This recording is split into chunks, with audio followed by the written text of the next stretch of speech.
Bismillahirrahmanirrahim. Assalamualaikum warahmatullahi wabarakatuh.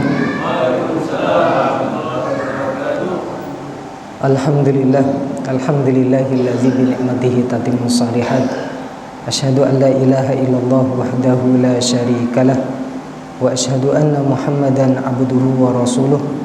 Allahumma salli wa sallim ala habibika wa nabiyyika Muhammad wa ala alihi wa ashabihi wa man tabi'ahum bi ihsanin ila yaumiddin, amma ba'du. Alhamdulillah, segala puja hanya kita panjatkan kehadirat Allah Subhanahu wa taala atas segala kenikmatan, limpahan, nikmat hidayah dan taufik yang tidak henti-hentinya Allah limpahkan kepada kita. Mudah-mudahan kita senantiasa diberikan taufik oleh Allah untuk terus istiqamah sampai akhir berjumpa dengan kita, sampai kita berjumpa dengan Allah Subhanahu wa taala kelak di hari akhir. Salawat dan salam mudah-mudahan senantiasa terlimpahkan kepada tauladan yang terbaik, Nabi besar yang mulia, Nabi besar Muhammad sallallahu alaihi wasallam, kepada keluarga beliau, sahabat beliau, dan kepada seluruh pengikut beliau sampai hari kiamat kelak. Bapak Ibu yang dimuliakan Allah Subhanahu wa taala, pada malam hari ini kita sudah masuk ke malam keempat. Betul. Kita sudah masuk malam keempat dari bulan Dzulhijjah, 10 hari pertama dari bulan Dzulhijjah. Dan tentunya sebuah pembahasan ataupun satu hal yang perlu untuk kita saling mengingatkan di antara kita adalah tentang keutamaan luar biasa dari 10 hari pertama bulan Dzulhijjah ini. Maka sebagaimana yang diharapkan ataupun yang diminta, pada malam hari ini kita akan membahas tentang amalan-amalan utama yang hendaklah kita amalkan di 10 hari pertama bulan Dzulhijjah ini. Pembahasan yang kita bahas pada malam hari ini kita bagi ke dua pembahasan. Yang pertama adalah keutamaan yang luar biasa dari 10 hari pertama bulan Dzulhijjah. Ketika kita mengetahui tentang keutamaan hari-hari tersebut, maka apa amalan-amalan soleh yang hendaklah kita berusaha untuk memaksimalkan hari-hari tersebut dengan amalan-amalan soleh tersebut. Tentang keutamaan 10 hari pertama dari bulan Dzulhijjah, yang pertama, bagaimana Allah Subhanahu wa taala bersumpah dengan makhluknya. Kalau Allah bersumpah dengan makhluknya, itu adalah merupakan hak Allah. Tapi bagi kita, hamba-hamba Allah, tidak boleh kita bersumpah dengan makhluk, karena sumpah itu adalah bentuk pengagungan. Maka kita hanya diperbolehkan bersumpah dengan Allah Subhanahu wa ta'ala, seperti billahi, tallahi, wallahi. Tapi Allah berkehendak bersumpah dengan makhluknya. Di antara makhluk yang Allah jadikan sebagai objek untuk bersumpah adalah 10 hari pertama bulan Dzulhijjah ini. Disebutkan di dalam surat Al-Fajr, wal fajr wa layalin ashr, demi waktu fajar dan 10 hari-hari. Walayalin ashr, walayal itu jamak dari lail, 10 malam. Tapi apa maksud dari walayalin ashr?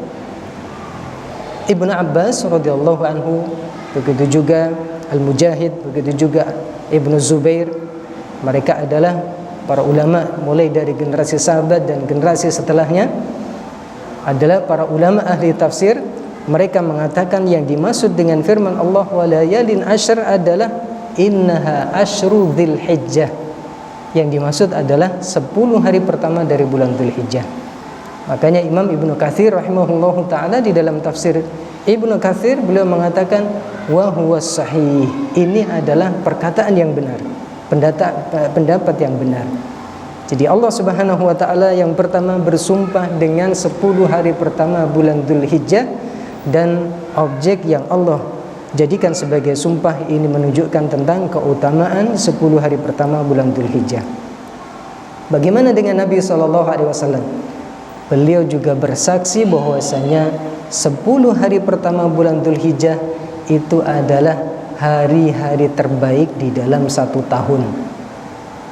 Dalam 1 tahun ada sekitar 360 hari. 10 hari pertama bulan Dzulhijjah itu adalah yang paling utama dibandingkan dengan 350 hari selainnya. Ini berdasarkan sabda beliau sallallahu alaihi wasallam, "Ma min ayyamin al-'amalu shalihu fihinna ahabbu ila Allah min hadhil ayyamil 'ashr." Tidak ada satu hari-hari yang amalan soleh apabila dilakukan di hari-hari tersebut yang lebih Allah cintai daripada amalan soleh yang dilakukan di 10 hari pertama bulan Dzulhijjah. Para sahabat bertanya, "Ya Rasulullah, walal jihadu fi sabilillah?" Tidak juga jihad di jalan Allah wahai Rasulullah bisa mengalahkan keutamaan amalan soleh yang dilakukan di 10 hari pertama bulan Dzulhijjah?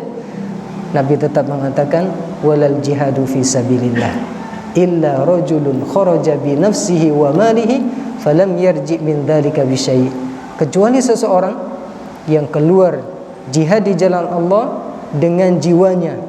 Maksudnya adalah mempertaruhkan jiwa raganya, jasadnya, bahkan nyawanya juga, dan begitu juga dengan hartanya, tapi tidak ada satupun dari keduanya yang kembali. Artinya ruhnya berpisah dengan jasadnya karena berjihad di jalan Allah, dan hartanya juga dirampas musuh. Maka dalam keadaan seperti itulah baru amalan seperti ini bisa sepadan atau bisa mengalahkan keutamaan amalan soleh di 10 hari pertama bulan Dzulhijjah. Jadi artinya amalan soleh apapun yang dilakukan di 10 hari pertama bulan Dzulhijjah itu bahkan tidak bisa dikalahkan dengan amalan soleh apapun, kecuali orang yang syahid di medan pertempuran karena berjuang di jalan Allah Subhanahu wa taala. Jadi luar biasa amalan soleh yang dilakukan di 10 hari pertama bulan Dzulhijjah. Kemudian 10 hari pertama bulan Dzulhijjah terkumpul di dalamnya dua keutamaan. Keutamaan tempat dan keutamaan waktu. Keutamaan tempat ini adalah didapatkan oleh saudara-saudara kita yang sedang menunaikan ibadah haji. Makanya tidak boleh haji di selain bulan Dzulhijjah. Kalau ada yang mengatakan daripada ngantri sampai 30 tahun, sudah saya ingin haji di selain bulan Dzulhijjah tanpa ngantri, tidak bisa. Ada yang mengatakan daripada repot-repot haji di Mekah, sudah haji ke tempat yang lain, tidak bisa. Inilah menunjukkan tentang keutamaan tempat di mana ada Ka'bah, begitu juga di sana ada tawaf dan yang lainnya, ada wukuf di Arafah, ada mabit di Muzdalifah, Mina dan yang lainnya, ada melempar jumrah. Ini adalah keutamaan tempat. Sedangkan keutamaan waktu adalah karena pada hari-hari tersebut hari-hari yang sangat dimuliakan oleh Allah Subhanahu wa taala. Selain dari yang menunaikan ibadah haji, maka kita yang berada di negeri kita dan seluruh kaum muslimin di seluruh permukaan bumi ini, mereka tetap mendapatkan keutamaan dari waktu, yaitu 10 hari pertama bulan Dzulhijjah ini. Tentang keutamaan 10 hari pertama bulan Dzulhijjah, Bapak Ibu yang dimuliakan Allah, secara khusus Nabi SAW menganjurkan kepada kita untuk banyak-banyak bertahlil, bertakbir dan bertahmid di 10 hari pertama bulan Dzulhijjah. Padahal Nabi tidak secara khusus, tidak pernah menganjurkan itu di selain hari-hari dari 10 hari pertama bulan Dzulhijjah. Nabi SAW bersabda, "Ma min ayyamin a'dhamu indallahi wala ahabbu ilaihi." Tidak ada satu hari-hari yang lebih agung di sisi Allah dan yang lebih dicintai olehnya, al-amalu fihinna min hadhil ayyamil 'ashr, yaitu hari-hari yang amalan soleh dilakukan pada 10 hari pertama bulan Dzulhijjah. Kemudian Nabi bersabda, "Fa'akthiru fihinna minat tahlili wat takbiri wat tahmid." Maka berbanyaklah di hari-hari tersebut dengan banyak-banyak tahlil, takbir dan tahmid. Ini terkumpul di dalam takbir yang biasa kita baca. Allahu Akbar, Allahu Akbar, baik 2 kali ataupun 3 kali. La ilaha illallah wallahu akbar, Allahu akbar walillahil hamd. Kalau sekarang ada orang takbir mulai dari malam pertama Dzulhijjah, mungkin asing ya. Mungkin dianggap ini anak ini jangkep apa enggak. Ini ada yang mengatakan seperti itu. Padahal ini perintah Nabi. Sampai Ibnu Umar radhiyallahu anhu, disebutkan juga Ibnu Abu Hurairah, kalau masuk malam pertama dari Dzulhijjah, lebih-lebih sudah masuk hari pertama bulan Dzulhijjah, sampai selesai di hari tasyrik, sampai apa yang dilakukan oleh Ibnu Umar, mengajak orang-orang banyak bertakbir. Sampai beliau ke pasar-pasar, jalan-jalan ke pasar dengan mengangkat takbir, sampai akhirnya manusia teringat akan sunnah Nabi SAW ini, dan akhirnya mereka ikut bertakbir dengan takbirnya Abdullah ibnu Umar. Jadi nggak apa-apa, kita sambil ke pasar, sambil kemanapun kita mengangkat suara kita, ini sebagai bentuk pengagungan kepada Allah. Kita tahlil la ilaha illallah, kalimat tauhid, kemudian Allahu Akbar mengagungkan Allah, kemudian walillahil hamd, memuji Allah Subhanahu wa taala. Kemudian keutamaan luar biasa. Bagaimana di 10 hari pertama bulan Dzulhijjah ada satu hari, bahkan itu lebih utama dari 10 hari tersebut, yaitu hari ke-9 yang disebut dengan Yaumu Arafah. Pada saat saudara kita yang menunaikan ibadah haji sedang wukuf di Arafah. Pada hari tersebut, bagaimana Nabi SAW menjelaskan Yaumul Arafah Yaumun Mashhud, adalah hari yang disaksikan oleh Allah Subhanahu wa taala. Bagaimana Allah menyaksikan hamba-hambanya sedang berkumpul di Arafah dari seluruh penjuru dunia. Apa yang menjadikan mereka berkumpul di sana? Padahal mereka harus mengeluarkan biaya tidak sedikit. Padahal mereka menunggu sampai puluhan tahun. Padahal mereka harus meninggalkan pekerjaan, keluarga dan yang lainnya. Itu adalah karena menjawab panggilan Allah Subhanahu wa taala.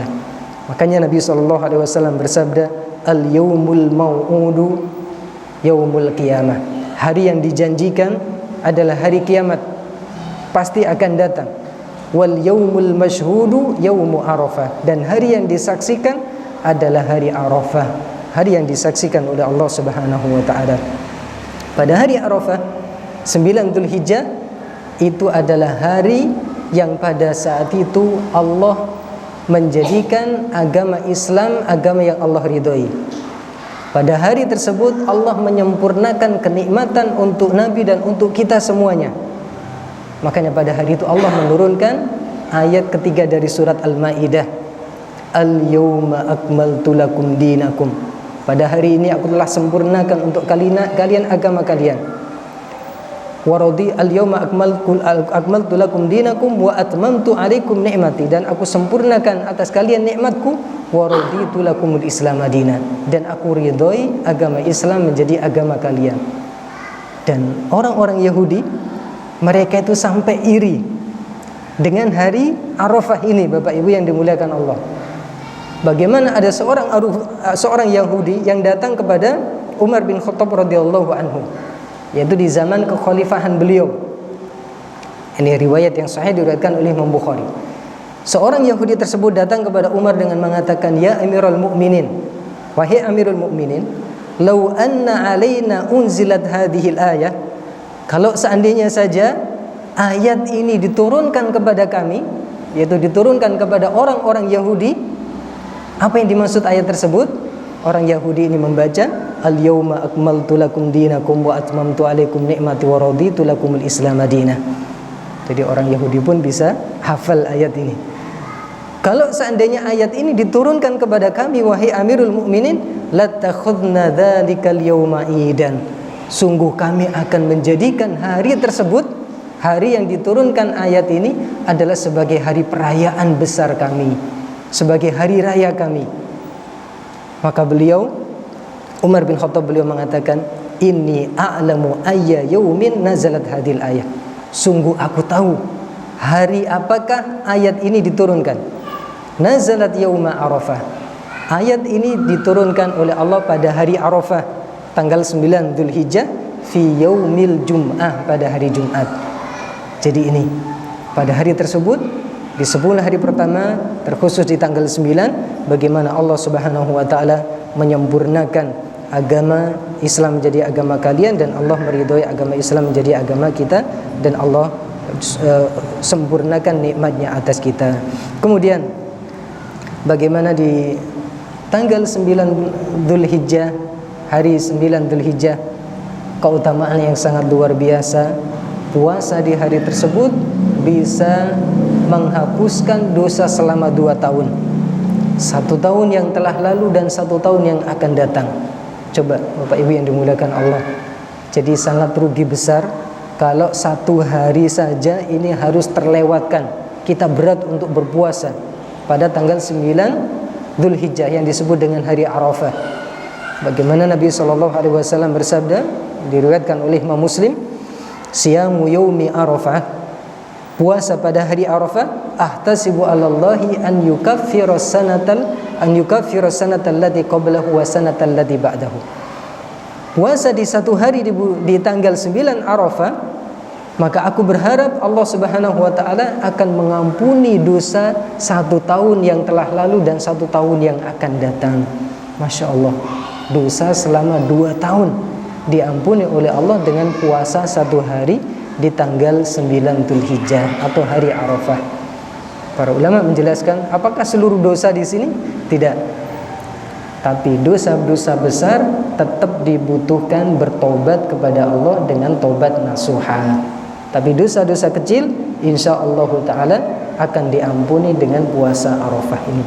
Begitu juga, ini kalau berbicara tentang keutamaan 10 hari pertama Dzulhijjah, biar kita semangat untuk benar-benar memaksimalkan 10 hari pertama bulan Dzulhijjah.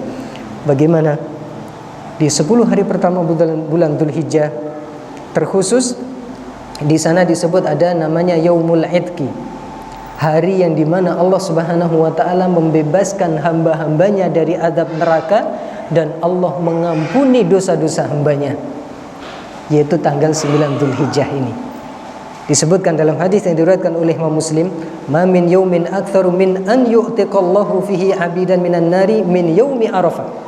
Tidak ada 1 hari yang Allah mengampuni dosa-dosanya, membebaskan hamba-hambanya dari azab neraka. Tidak ada 1 hari yang Allah membebaskan hamba-hambanya dari siksa neraka yang lebih banyak daripada hari Arafah. Wa annahu la yadnu, dan sesungguhnya dia, yaitu Allah Subhanahu wa ta'ala, itu mendekat kepada hamba-hambanya yang sedang wukuf di Arafah. Summa yubahi bihimul malaikah, kemudian Allah Subhanahu wa ta'ala membanggakan dirinya di hadapan malaikat. Kemudian Allah mengatakan, ma arada haula, apa yang mereka inginkan? Maksudnya kenapa mereka berkumpul di Arafah? Apa yang mereka inginkan? Tadi dari seluruh penjuru dunia, dari segala kabilah, dari segala perbedaan kulit, kaya, miskin, semuanya berkumpul, semuanya sama. Semua laki-laki dengan menggunakan kain putih, kain ihram, dan semuanya mereka sama di hadapan Allah Subhanahu wa ta'ala. Sampai kemudian Allah mengatakan kepada para malaikat, ishhadu malaikati anni qad ghafartu lahum, saksikanlah wahai para malaikat-malaikatku, sungguh aku mengampuni dosa-dosa mereka. Makanya ini pahala besar bagi seseorang yang menunaikan ibadah haji. Bagaimana Nabi SAW bersabda, al-hajjul mabruru laysa lahu jazaa'un illal jannah. Haji yang mabrur tidak ada balasan bagi mereka kecuali balasan surga. Ini keutamaan yang sangat luar biasa dari 10 hari pertama bulan Dzulhijjah. Dan di sana ada Yaumul Nahar, ada di sana ada Yaumul Hajjil Akbar, yaitu tanggal 9 Dzulhijjah. Ini disebut dengan Yaumul Hajjil Akbar, hari raya haji terbesar. Karena kenapa? Karena di sana ada, setelahnya ada tanggal 10 Dzulhijjah. Maka di sanalah terkumpul amalan-amalan haji. Mulai di sana dari di Musdalifah, wukuf di Musdalifah, kemudian di Mina, kemudian lempar jamarat pada hari ke-10 itu melempar jumroh yang paling akhir. Kemudian di sana ada memotong rambut, kemudian menyembelih, kemudian ada tawaf di sekeliling Ka'bah. Kemudian di sana ada sa'i tanggal 10 Dzulhijjah. Ini menunjukkan tentang keutamaan luar biasa di 10 hari pertama bulan Dzulhijjah. Maka Bapak Ibu yang dimuliakan Allah Subhanahu wa taala, sebagaimana kita berlomba-lomba di 10 malam terakhir di bulan Ramadan, maka hendaklah kita berusaha untuk tidak menyia-nyiakan ataupun bahkan hendaklah kita berlomba-lomba di 10 hari pertama bulan Dzulhijjah ini. Makanya para ulama berselisih pendapat mana yang lebih utama antara 10 hari terakhir dari bulan Ramadan yang di sana ada malam Lailatul Qadar dengan 10 hari pertama dari bulan Dzulhijjah. Maka ada perkataan yang tengah. Di antara ulama ada yang mengatakan 10 hari terakhir bulan Ramadan lebih utama. Ada yang mengatakan 10 hari pertama bulan Dzulhijjah lebih utama. Tapi ada perkataan yang tengah-tengah. Kalau dilihat dari malam harinya, maka 10 malam terakhir bulan Ramadan adalah lebih baik dibandingkan seluruh malam dalam satu tahun. Karena di sana ada satu malam yang lebih baik daripada 1000 bulan, yaitu malam Lailatul Qadar. Tapi kalau dilihat dari sisi siang harinya, maka 10 hari pertama, siang hari pertama di 10 hari bulan Dzulhijjah itu adalah lebih baik dibandingkan seluruh siang-siang di dalam satu tahun. Lebih baik daripada seluruh hari-hari di dalam satu tahun. Maka apa amalan yang harus kita jaga? Berusaha kita maksimalkan di 10 hari pertama bulan Dzulhijjah. Yang pertama, Bapak Ibu yang dimuliakan Allah Subhanahu wa taala, sebelum kita berusaha melakukan amalan-amalan sunnah, maka satu hal yang harus kita jaga terlebih dahulu adalah amalan wajib. Apa amalan wajib yang jangan sampai kita lalaikan? Yang pertama adalah bersungguh-sungguh untuk menjaga sholat 5 waktu. Kalau sebelumnya kita masih mengundur-undur mungkin sholat 5 waktu, kalau sebelumnya kita masih berat untuk sholat 5 waktu di masjid, maka ini kesempatan pada 10 hari pertama bulan Dzulhijjah. Kalau amalan soleh secara umum saja sangat dianjurkan, maka apalagi sholat yang difardukan oleh Allah Subhanahu wa ta'ala. Bahkan kalau seandainya sampai berani meninggalkan satu hari saja, bahkan satu waktu saja sholat fardu, itu tidak akan bisa ditutupi dengan amalan sunnah sebanyak apapun. Kok bisa? Ya, berdasarkan sabda Nabi SAW, beliau bersabda, "Wa ma taqarraba ilayya 'abdi bi syai'in ahabba ilayya mimma aftaradtuhu alaihi." Dan hambaku senantiasa mendekatkan diri kepadaku, dan dia mendekatkan diri kepadaku. Tidak ada satu amalan yang lebih Allah cintai dari apa yang dilakukan oleh seorang hamba tatkala mendekatkan diri kepada Allah daripada amalan yang Allah fardukan. Jadi Bapak Ibu yang dimuliakan Allah, ini amalan fardu pertama wajib yang harus kita jaga adalah sholat ini. Maka jangan sampai kita tertipu. Kita banyak berusaha melakukan amalan soleh, amalan sunnah, tapi amalan yang wajib ini kita lalaikan. Padahal sekali lagi amalan sunnah sebanyak apapun ini tidak akan bisa menutup, tidak akan bisa mengalahkan amalan wajib meskipun hanya sekali. Kemudian tentunya kita berusaha, ini adalah kesempatan bagi kita di 10 hari pertama bulan Dzulhijjah, kita berusaha sholat senantiasa kita tunaikan dengan khusyuk, karena khusyuk itu adalah ruh di dalam sholat kita. Sebagaimana jasad kita intinya adalah ruh. Kalau tidak ada ruh maka jasad kita akan mati. Begitu juga dengan khusyuk di dalam salat kita, sebagaimana yang dikatakan oleh Ibnul Qayyim rahimahullahu ta'ala.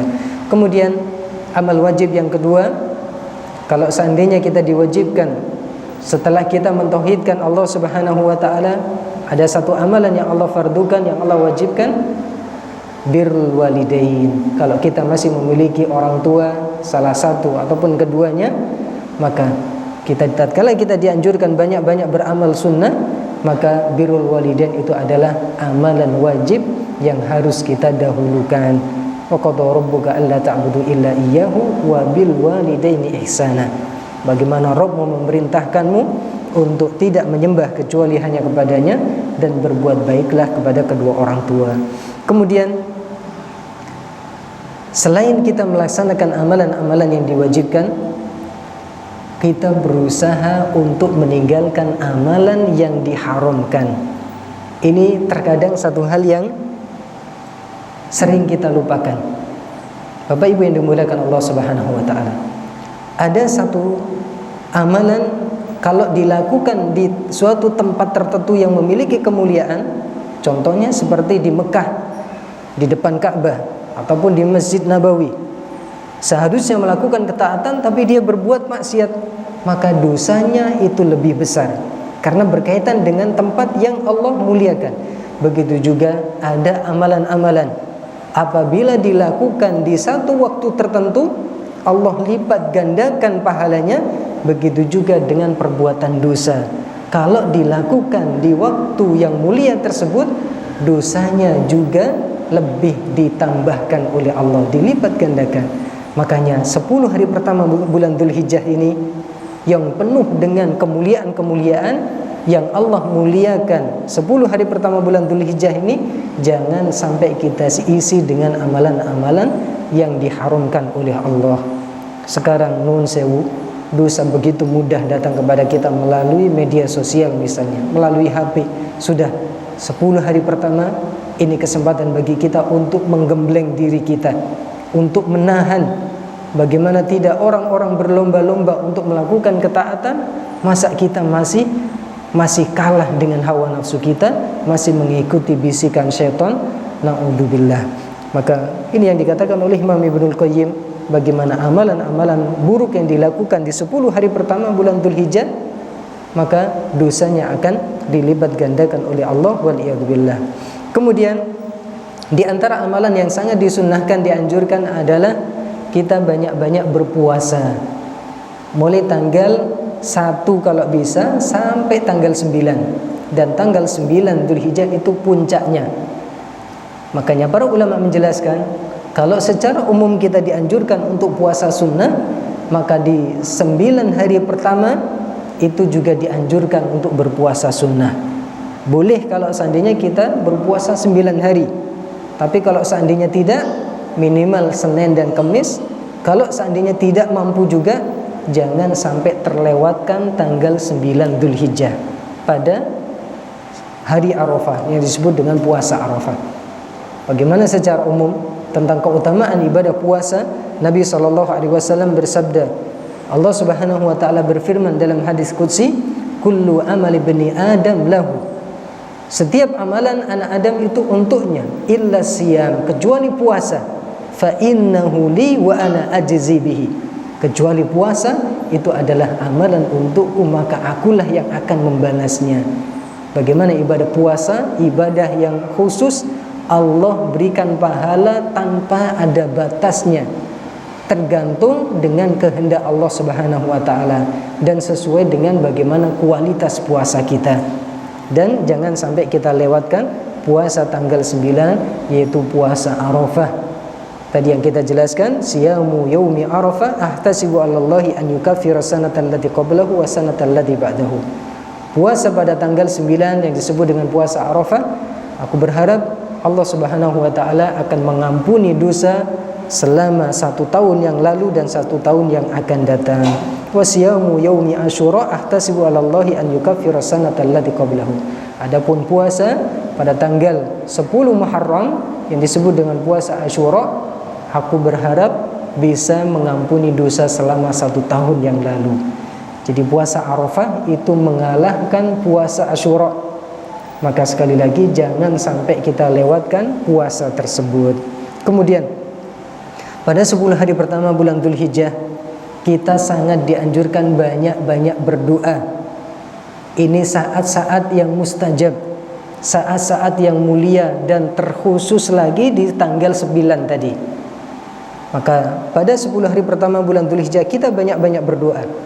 Bagaimana Nabi SAW menjelaskan, khairud du'ai du'a'u yaumi Arafah. Sebaik-baik doa itu adalah doa yang dipanjatkan pada tanggal 9 Dzulhijjah, pada hari Arafah. Jadi kalau kita banyak-banyak berdoa pada saat itu adalah doa yang terbaik, saat yang terbaik. Bagaimana orang yang sedang menunaikan ibadah haji, mereka sedang wukuf di Arafah, mereka sedang menengadahkan tangan mereka berdoa kepada Allah Subhanahu wa taala. Allah mendekat kepada mereka. Dan di antara doa yang sangat diutamakan, Nabi bersabda, wa khairu ma qultu ana wan nabiyun, dan bacaan yang terbaik yang aku baca, dan begitu juga bahkan para nabi, sabda Nabi, tidak hanya beliau, bahkan para nabi juga membaca doa tersebut, min qabli, nabi-nabi sebelumku, adalah la ilaha illallah wahdahu la syarikalah lahul mulku wa lahul hamdu wa huwa ala kulli syai'in qadir. Ini bacaan doa dan zikir yang banyak-banyak kita baca nanti ketika kita sedang berpuasa. La ilaha illallah wahdahu la syarikalah lahul mulku wa lahul hamdu wa huwa ala kulli syai'in qadir. Sejak mulai masuk pada tanggal 9 Dzulhijjah, malam Dzulhijjah, sampai nanti terakhir sebelum matahari tenggelam masuk tanggal 10 Dzulhijjah, kita banyak-banyak membaca zikir ini. Sampai disebutkan bagaimana Abdullah ibnu Umar, beliau mengatakan bahwasanya Nabi SAW banyak-banyak membaca doa pada hari Arafah ini, yaitu doa ini yang sangat banyak dibaca oleh Nabi SAW. Dan selain dari itu, kita banyak-banyak membaca doa apapun, mulai masuk tanggal 1 Dzulhijjah sampai nanti kita masuk di hari raya Idul Adha, kita banyak-banyak berdoa kepada Allah Subhanahu wa taala untuk kebaikan dunia dan akhirat. Kemudian, apa amalan-amalan utama yang berusaha kita amalkan di 10 hari pertama Dzulhijjah ini adalah kathratuz zikri, banyak-banyak berzikir kepada Allah. Kalau selain 10 hari pertama bulan Dzulhijjah saja, Nabi menganjurkan kepada kita untuk tidak menjadikan lisan kita kering dengan berzikir. Seperti ketika ada seorang sahabat yang bertanya kepada Nabi, Nabi menjelaskan, la yazalu lisanuka ratban min dzikrillah, hendaklah lisanmu senantiasa basah dengan berzikir kepada Allah. Kalau zikir itu adalah amalan yang sangat dianjurkan di hari-hari biasa, maka di 10 hari pertama bulan Dzulhijjah ini lebih dianjurkan lagi, karena bertepatan dengan waktu-waktu yang sangat mulia. Dan zikir yang sangat utama adalah dengan membaca Al-Quran. Dan tadi, baik membaca Al-Quran atau kita banyak-banyak membaca tahlil, takbir, dan tahmid tadi. Allahu Akbar, Allahu Akbar, la ilaha illallah, wallahu akbar, Allahu Akbar, walillahil hamd. Kalau seandainya kita capek, kita ganti dengan zikir-zikir yang lainnya. Kemudian, Bapak Ibu yang dimuliakan Allah Subhanahu wa taala, kalau seandainya mampu, maka sebuah kemuliaan bisa menunaikan ibadah haji dan umrah, karena Nabi bersabda, al-umratu ilal umrati kafaratun lima bainahuma. Antara satu umrah dengan umrah yang lainnya itu akan menjadi kafarah, akan menjadi penggugur dosa antara satu umrah satu dengan umrah yang lainnya. Wal hajjul mabruru laisa lahu jazaa'un illal jannah.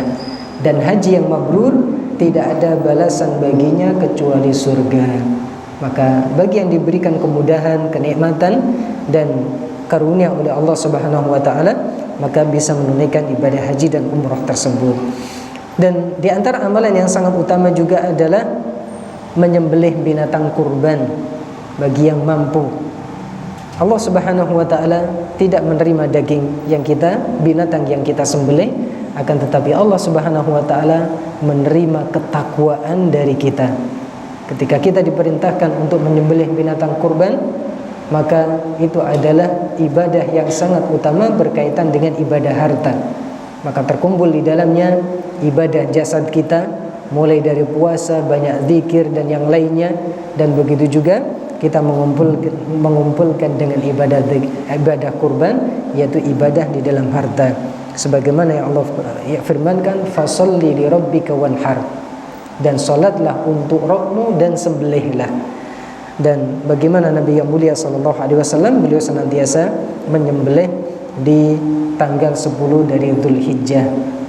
Bagaimana ketika beliau akan menyembelih, disebutkan dalam riwayat, beliau menyembelih seekor domba yang sangat gemuk, yang sangat besar, dan beliau minta pisau dari Aisyah radhiyallahu anha, minta untuk ditajamkan, dan beliau letakkan kaki kiri beliau di kaki kanan beliau di pundaknya, domba dan beliau pegang kepala domba tersebut dan beliau sembelih. Dan beliau SAW membaca Bismillahi Allahumma taqabbal min Muhammadin wa ali Muhammad. Bismillah, dengan nama Allah, ya Allah terimalah dari Muhammad dan keluarganya Muhammad. Bahkan beliau menambah wa min ummati Muhammad, dan dari umatnya Muhammad. Maka kalau kita menyembelih, Bapak Ibu yang dimuliakan Allah, kita boleh meniatkan untuk kita dan keluarga kita seperti yang Nabi niatkan, Allahumma taqabbal min Muhammadin wa ali Muhammad. Berarti kalau kita menyembelih, boleh kita membaca Bismillahi Allahumma taqabbal minni wa min ali baiti, atau wa min ahli baiti.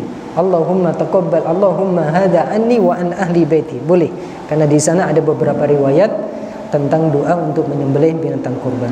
Kemudian di antara amalan yang sangat utama yang bisa kita amalkan di 10 hari pertama bulan Dzulhijjah adalah taubat nasuha. Bagaimana taubat ini Allah wajibkan setiap kita terjatuh ke dalam dosa dan maksiat. Kalau seandainya di selain 10 hari bulan Dzulhijjah kita diperintahkan untuk bertobat, maka lebih-lebih lagi di 10 hari pertama bulan Dzulhijjah ini, menggabungkan antara amalan-amalan yang sangat diutamakan dengan bertobat kepada Allah Subhanahu wa taala. Karena kita tidak tahu kapan ajal datang kepada kita, sedangkan kita senantiasa banyak berdosa kepada Allah Subhanahu wa taala. Seperti yang disifati oleh Nabi, kullu bani Adam khata' wa khairul khata'ina tawwabun. Seluruh anak Adam itu banyak salah dan banyak dosa, dan sebaik-baik orang yang berbuat salah dan berdosa adalah segera bertobat kepada Allah Subhanahu wa taala. Kalau berkaitan dengan hak hamba, maka kita selain 3 syarat di dalam taubat nasuha, taubat yang diterima oleh Allah, menyesal, meninggalkan perbuatan dosa, menyesalinya, dan berazam kuat tidak akan mengulanginya kembali. Dan ditambah syarat yang keempat, kalau berkaitan dengan hak sesama hamba, kita harus mengembalikan haknya. Ini taubat nasuha. Bagaimana kalau seandainya orang mengumpulkan di antara keutamaan amalan-amalan soleh di bulan Dzulhijjah, 10 hari pertama bulan Dzulhijjah, dan disertai dengan taubat nasuha kepada Allah, maka ini adalah kunci dari keberuntungan, miftahus sa'adah, kunci dari kebahagiaan. Sebagaimana yang Allah firmankan, fa amma man taba, dan sedangkan orang yang bertaubat, wa amana wa amila salihah, dan dia beriman dan beramal soleh, fa asa an yakuna minal muflihin, maka dia akan menjadi orang-orang yang beruntung. Dan ini di antara amalan-amalan soleh yang bisa kita amalkan di 10 hari pertama bulan Dzulhijjah. Dan banyak amal-amal yang lainnya, seperti kita bersedekah, maka kita paksakan diri kita, atau ini adalah kesempatan yang sangat luar biasa. Bagaimana kalau di selain dari 10 hari pertama bulan Dzulhijjah, sebagaimana Nabi SAW bersabda, ittaqun nar walau bisyikki tamrah, jagalah diri kalian dari api neraka meskipun hanya dengan setengah kurma. Maka di 10 hari pertama bulan Dzulhijjah ini lebih-lebih lagi kita berusaha bersedekah semampu kita dengan apapun yang kita miliki. Maka Bapak Ibu yang dimuliakan Allah, sebelum penyesalan datang, sebelum hari kalau kita minta untuk diundurkan, maka tidak akan bisa diundurkan, yaitu datangnya ajal. Sebelum kita menyesal kelak, bahkan kita minta untuk dihidupkan hanya beberapa saat saja agar bisa bersedekah, maka kita masih diberikan kesempatan untuk bersedekah kepada Allah Subhanahu wa taala. Sebelum datang suatu hari di mana pada hari tersebut yang ada hanyalah penyesalan, maka kita masih diberikan kesempatan untuk banyak beramal soleh kepada Allah Subhanahu wa taala. Sebelum datang sebuah hari yang di sana yang ada hanyalah hisab dan tidak ada kesempatan beramal, maka sekarang kita masih memiliki kesempatan untuk beramal. Bahkan bagaimana di antara ulama generasi soleh ada yang mengatakan kepada jiwanya, wahai jiwaku, yaitu mengatakan kalau seandainya engkau sudah meninggal, maka angan-anganlah. Maka jiwanya mengatakan, aku berangan-angan untuk bisa hidup kembali di dunia sehingga aku bisa melakukan amal soleh. Maka ulama tersebut mengatakan, iya, engkau sekarang sedang berada di dunia, maka beramallah dengan amalan-amalan soleh. Mudah-mudahan kita diberikan taufik oleh Allah Subhanahu wa taala dan diberikan kemudahan untuk bisa memanfaatkan 10 hari pertama bulan Dzulhijjah ini dengan banyak-banyak amalan soleh. Dan kita sudah masuk malam keempat, mudah-mudahan kita bisa mendapatkan kemuliaan dan kebahagiaan dengan amalan-amalan soleh yang kita lakukan di bulan Dzulhijjah ini. Amin ya rabbal alamin. Kita tutup dengan doa kafaratul majlis. Subhanakallahumma wa bihamdika asyhadu an la ilaha illa anta astaghfiruka wa atubu ilaik. Assalamualaikum warahmatullahi wabarakatuh.